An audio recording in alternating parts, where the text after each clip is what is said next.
हमारे YouTube channel share success coaching centre में मैं आज आपके समक्ष 10वीं वर्ग के लिए जो महत्वपूर्ण इम्पोर्टेंट क्वेश्चन है हिस्ट्री से संबंधित, उसी को मैं आपके समक्ष पेश कर रहा हूं, ताकि एग्ज़ाम में अगर इससे संबंधित कोई भी प्रश्न आए तो आप उसको आसानी से हल कर सको। तो ये जो प्रश्न मैं आपके समक्ष ला रहा हूँ ये हिस्ट्री का हमारा है, और इसमें 2-3 सेक्शन हैं। सेक्शन ए 2 मार्क्स के, सेक्शन बी जो सी 2 और जो सी है, ये 3 तरह के सेक्शन ए और बी सी में बटा हुआ है, और इसके आधार पर ही प्रश्न बनाए गए हैं। और ये बहुत फाइंड आउट किया गया है सरकारी स्कूलों के टीचरों के द्वारा। तो मैं आज उसी को आपके समक्ष पेश कर रहा हूँ। और इस जो भी स्टूडेंट्स अभी तक हमारे चैनल से नहीं जुड़े हैं वो जुड़ जाएं और इस वीडियो को ज़्यादा से ज़्यादा अपने दोस्तों तक पहुंचाने का काम करें, ताकि उनको भी एग्ज़ाम में जो 7 अप्रैल को जो परीक्षा होने वाली है उनसे संबंधित जो महत्वपूर्ण प्रश्न हैं उनको पता चल जाए, और वो भी इससे संबंधित जो है तैयारियां कर सके, ताकि उनको एग्ज़ाम में किसी प्रकार की परेशानियां ना हो। तो चलते हैं हम जो हमारा प्रश्न है उसकी ओर। तो हमारा जो प्रश्न दिया गया है उसकी ओर चलते हैं हम। तो इसमें दिया गया है कि एक प्रश्न हमारा है कि पशुओं में प्लेग की तरह फैलने वाली बीमारी को क्या कहते हैं। तो पशुओं में प्लेग की तरह फैलने वाली बीमारी को हम रिंडरपेस्ट कहते हैं। ये हमारा पहला प्रश्न है। भाप का इंजन का आविष्कार किसने किया था। तो भाप का इंजन का आविष्कार थॉमस न्यूकॉमन ने किया था। बाद में इसका जो है इसमें सुधार किया गया जेम्स वाट के द्वारा, इसमें बहुत ज़्यादा व्यापक रूप से। तो अगला प्रश्न हमारा जो दिया गया है उसकी ओर चलते हैं कि G77 की स्थापना क्यों की गई। तो G77 जो है की स्थापना क्यों की गई। युद्धोत्तर काल में विश्व अर्थव्यवस्था के पुनर्निर्माण तथा विकास के लिए।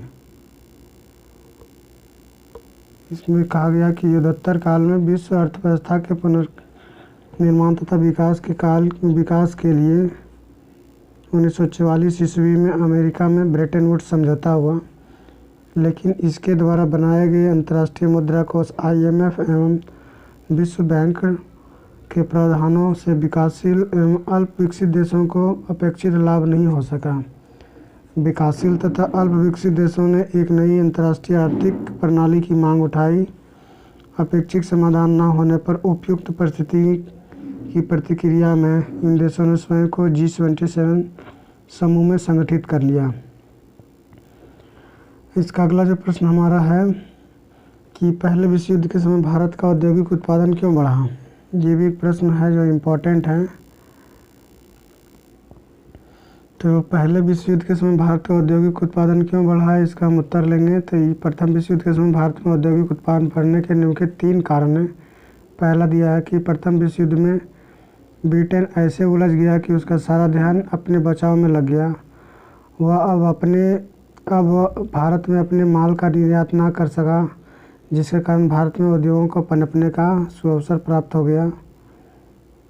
इसके अलावा इसमें दिया गया है कि इंग्लैंड जो है इसके सभी कारखाने निर्यात की विभिन्न चीज़ों के बजाय सैनिक सामग्री के निर्माण में लग गए, जिससे भारतीय उद्योगों को एक विशाल देसी बाजार मिल गया। देसी बाजार मिलने के अतिरिक्त भारतीय उद्योगों को भी सरकार द्वारा फौज की वर्दियों वोट आधार बनाने का काम मिल गया, जिससे भारतीय उद्योग भी प्रगति करते चले गए। अगला प्रश्न हमारा जो दिया गया है, इसके बाद अगला जो प्रश्न हमारा है कि इसका उत्तर इससे पहले जो प्रश्न हमारा दिया गया है कि भारत में पहली सूती कपड़ा मिल कब और किसके द्वारा स्थापित की गई। तो पहली कपड़ा मिल 1853 ईस्वी में कावास जी के द्वारा स्थापित की गई। और इसका जो अगला प्रश्न हमारा जो दिया गया है, भारत में प्रथम आधुनिक वस्त्र मिल कब और कहाँ स्थापित किया। आधुनिक वस्त्र मिल 1854 ईस्वी में और बम्बई में स्थापित की गई थी। अगला प्रश्न हमारा है हाथ से बने हुए वस्त्र की 2 प्रमुख विशेषताओं का उल्लेख करें। हाथ से बने हुए वस्त्र की दो प्रमुख विशेषताएं। हाथ से बने हुए वस्त्र में महीन एवं कलात्मक डिजाइन के कपड़े तैयार हो सकते हैं जो मशीन द्वारा संभव नहीं होते हैं। दूसरा इसमें दिया, हाथ से अलग अलग डिजाइन एवं रंग के कपड़े तैयार होते हैं जिससे वस्त्र में अनूठापन रहता है। इस प्रकार के वस्त्र पहनने की सुरुचि को प्रदर्शित करते हैं। मशीन से बने एक प्रकार के कपड़े साधारण ही लगते हैं। अगला प्रश्न हमारा जो दिया गया है कि ईस्ट इंडिया कंपनी में भारतीय ईस्ट इंडिया कंपनी जो है, तो ईस्ट इंडिया कंपनी भारत में बुनकरों पर निगरानी रखने के लिए गुमास्तों को नियुक्त किया गया था। संक्षेप में वर्णन करें। 1760 ईस्वी के दशक में यूरोप में बारीक भारतीय कपड़ों की भारी मांग थी। बुने हुए कपड़ों को हासिल करने के लिए फ्रांसीसी, डच और पुर्तगालियों के साथ साथ स्थानीय व्यापारी भी होड़ में रहते थे। ऐसी परिस्थिति में बुनकरों की बन आई थी तथा वे काफ़ी मोल भाव के बाद अपना माल बेचते थे। लेकिन ईस्ट इंडिया कंपनी कपड़ा उत्पादन तथा व्यापार पर एकाधिकार एवं अपना नियंत्रण करना चाहती थी। इसके कारण से अतः कंपनी ने कपड़ा व्यापार में सक्रिय व्यापारियों दलालों को खत्म करने तथा बुनकरों पर प्रत्यक्ष नियंत्रण स्थापित करने के लिए वेतनभोगी कर्मचारियों के रूप में गुमास्तों को नियुक्त किया। वे गुमास्त बुनकरों पर निगरानी रखते थे, माल इकट्ठा करते और कपड़ों की गुणवत्ता की भी जांच करते थे। अगला प्रश्न हमारा जो दिया गया है कि हेनरी फोर्ड कौन था। तो हेनरी फोर्ड अमेरिका के एक बड़ा कार निर्माता था। उसने फोर्ड नाम की गाड़ियों का उत्पादन किया था। हेनरी फोर्ड बड़े पैमाने पर उत्पादन करने वालों के लिए एक प्रेरणा स्रोत था। अगला प्रश्न हमारा है कि औद्योगिक क्रांति से आप क्या समझते हैं। 18वीं शताब्दी के उत्तरार्ध में उत्पादन की तकनीक एवं संगठन में हुए व्यापक और क्रांतिकारी परिवर्तन को औद्योगिक क्रांति के नाम से जाना जाता है। औद्योगिक क्रांति के परिणाम स्वरूप बड़े बड़े कारखानों की स्थापना हुई तथा उत्पादन की मात्रा और दर दोनों में वृद्धि हुई। इसके बाद अगला जो पॉइंट हमारा, अगला प्रश्न जो हमारा है कि 1829 ईस्वी की महामंदी का बंगाल के पटसन पैदा करने वाले लोगों पर क्या प्रभाव पड़ा। पटसन से टाट की बोरियां बनाई जाती थी। 1929 ईस्वी की महामंदी के कारण औद्योगिक उत्पादन में भारी कमी हो गई। इसके कारण बोरियों की मांग बहुत घट गई तथा पटसन की कीमतों में 60% की कमी हो गई। इससे पटसन उगाने वाले किसानों की स्थिति अत्यंत खराब हो गई तथा वे कर्ज में डूब गए। अगला प्रश्न हमारा दिया गया है कि 19वीं शताब्दी में या 19वीं सदी में यूरोप के कुछ उद्योगपति मशीनों के बजाय हाथों से काम करने वाले श्रमिकों को प्राथमिकता देते थे, क्यों।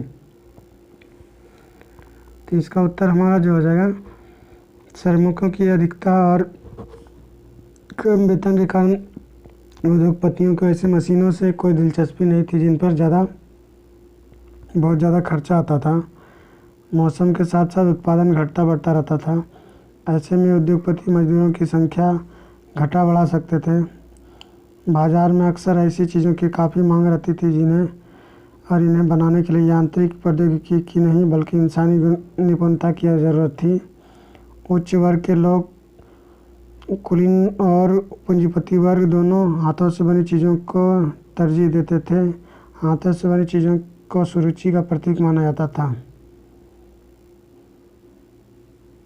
अगला प्रश्न हमारा जो दिया गया है कि प्रथम विश्व युद्ध के बाद विश्व को किस संकट का सामना करना पड़ा था। प्रथम विश्व युद्ध के बाद विश्व को महान आर्थिक संकट का सामना करना पड़ा। पूरी दुनिया में आर्थिक और राजनीतिक अस्थिरता की स्थिति बन गई। जाबर कौन होते थे, उसका क्या कार्य होता था। जाबर उद्योगों में नए मजदूरों की भर्ती के लिए एक विशेष कर्मचारी होता था।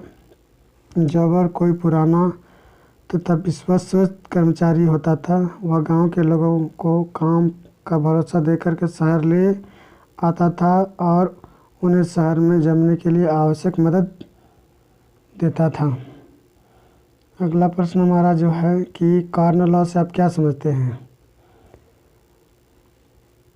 18वीं सदी में ब्रिटेन में आबादी तेज़ी से बढ़ने के कारण खाद्य पदार्थों तथा कृषि उत्पादों की मांग बढ़ गई। ऐसी स्थिति में स्थानीय बड़े भूस्वामियों लाभ के उद्देश्य से सरकार पर दबाव डाला कि मक्के के आयात पर पाबंदी लगा दी जाए। इसके दबाव में आकर सरकार ने मक्के के आयात पर कानून द्वारा प्रतिबंध लगा दिया। इस कानून को कॉर्न लॉ के नाम से जाना जाता है। इस कानून के लागू हो जाने से देश में खाद्यान्नों की कमी हो गई तथा उसकी कीमतों में भारी वृद्धि हो गई।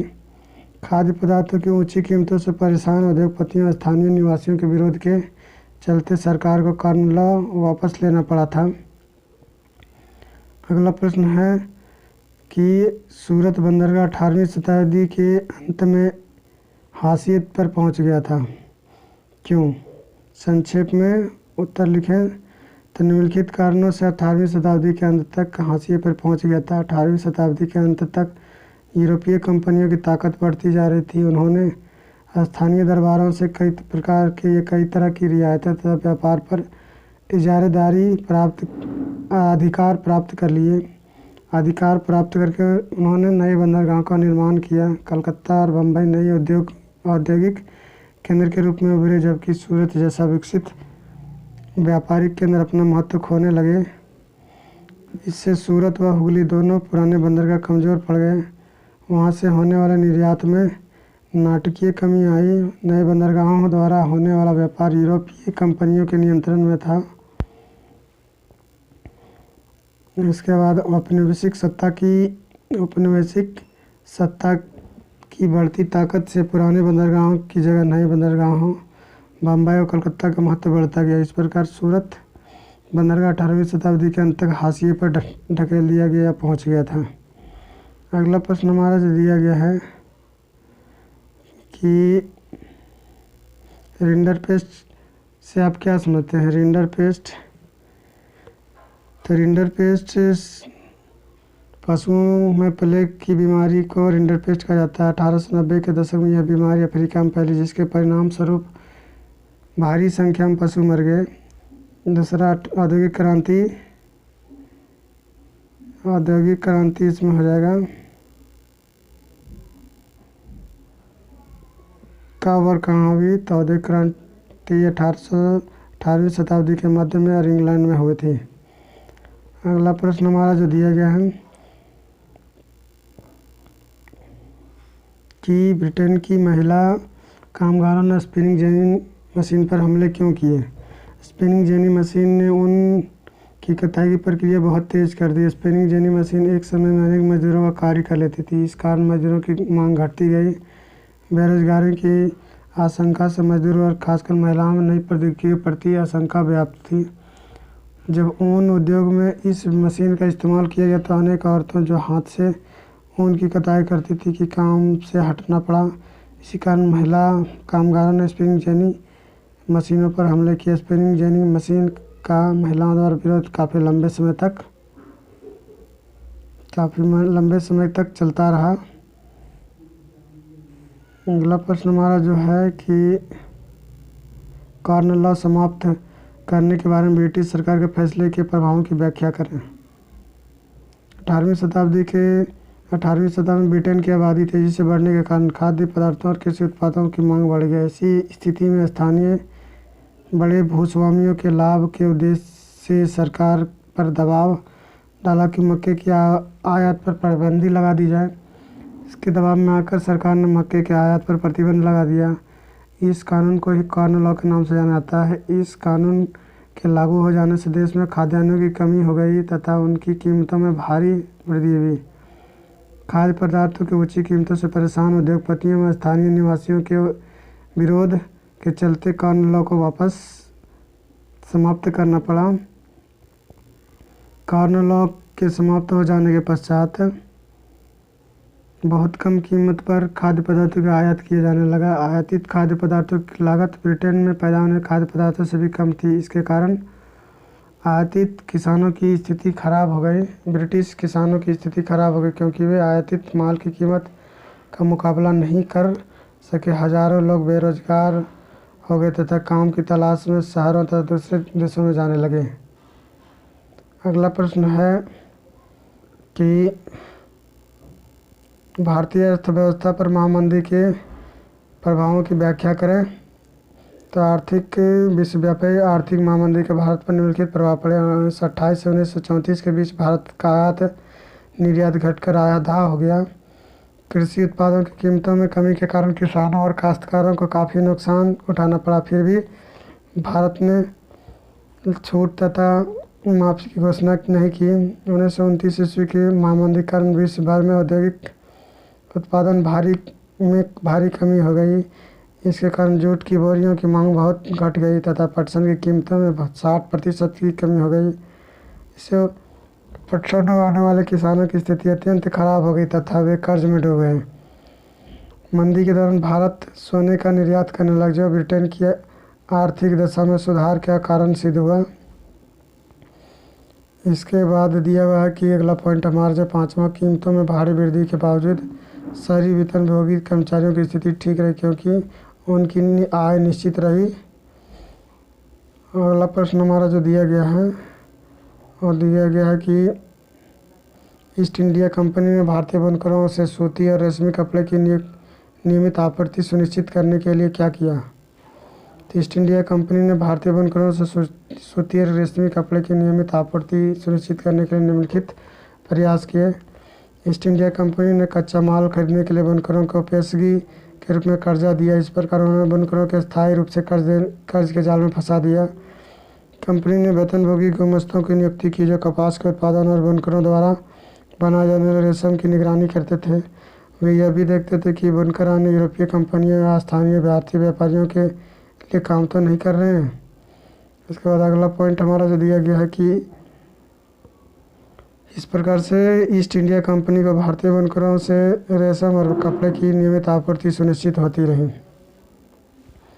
अगला प्रश्न हमारा जो दिया गया है कि G77 देशों से आप क्या समझते हैं। G77 विकसित या विकासशील देशों के संगठन को G77 कहते हैं। 50 और 60 के दशक में पश्चिमी अर्थव्यवस्था की तेज प्रगति का लाभ अधिकतर विकासशील देशों को नहीं हो पा था। ब्रिटेन वुड्स सम्मेलन में अंतर्राष्ट्रीय मुद्रा कोष तथा विश्व बैंक की स्थापना हुई, लेकिन इसका लाभ विकसित देशों को ही हुआ। इस प्रकार इन अंतर्राष्ट्रीय आर्थिक संस्थाओं के सीमित कार्यक्षेत्र की समस्या को देखते हुए इसकी प्रतिक्रिया के रूप में अल्प विकसित और विकासशील देशों के समूह को G77 का गठन करना पड़ा। अंतिम सवाल जो हमारा दिया गया है कि खाद्य उपलब्धता पर तकनीक के प्रभाव को दिखाने के लिए या दर्शाने के लिए इतिहास से 2 उदाहरण दीजिए। मध्य 19वीं सदी के तकनीक विकास का खाद्य उपलब्धता पर व्यापक प्रभाव पड़ा। तकनीकी विकास के कारण खेतों को साफ करना आसान हुआ तथा बड़े पैमाने पर खेती करना संभव हुआ। बाज़ारों में उत्पादों को बाजार तक तुरंत पहुंचाने के लिए बंदरगाहों से रेलों से जोड़ा गया। प्रचुर मात्रा में उपलब्ध खाद्य उपलब्धता के परिणामस्वरूप लोगों के जीवन स्थिति में सुधार हुआ। तकनीक विकास के पूर्व अमेरिका से यूरोप का मांस का निर्यात नहीं किया जाता था, बल्कि जिंदा जानवर को निर्यात किया जाता। इसके कारण यूरोप में मांस खाना एक महंगा सौदा था। मांस गरीबों के पहुंच से बाहर था। तकनीक के आधार पर जहाज़ों में रेफ्रिजरेशन की व्यवस्था, जिसके परिणामस्वरूप जानवरों को अमेरिका में ही काटकर यूरोप भेजा जाने लगा। तो आज मैंने आपके समक्ष 10वीं वर्ग के लिए जो महत्वपूर्ण प्रश्न हैं मैंने आपको बतलाया। और ये जो प्रश्न है, ये प्रश्न एग्ज़ाम की दृष्टि से काफ़ी महत्वपूर्ण है। जिन्होंने अभी तक हमारे चैनल को सब्सक्राइब नहीं किया, सब्सक्राइब कर लें, वीडियो को लाइक कर लें और बेल आइकन की घंटी को प्रेस कर दें ताकि उन तक लेटेस्ट वीडियोज़ की अपडेट्स पहुँचती रहें। धन्यवाद।